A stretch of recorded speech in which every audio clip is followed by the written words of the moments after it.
Malapit na isilang ni Maria ang sanggol na ipinanganak. Doon sa gitna ng katahimikan sa gabi, ipinanganak ng isang maliwanag na bituin.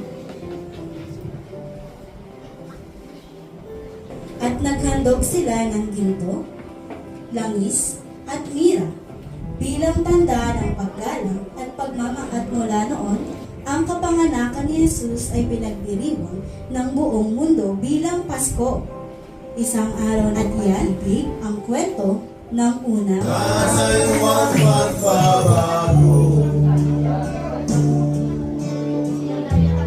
Ang matamis mong pagtingin.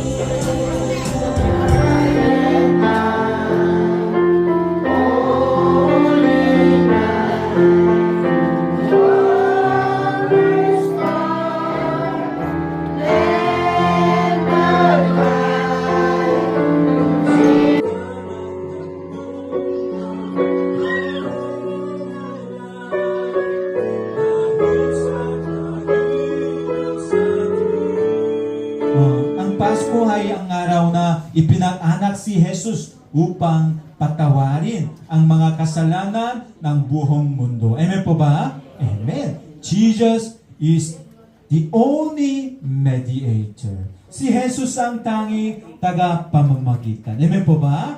Amen. Si Jesus lamang ang tanging tagapagligtas.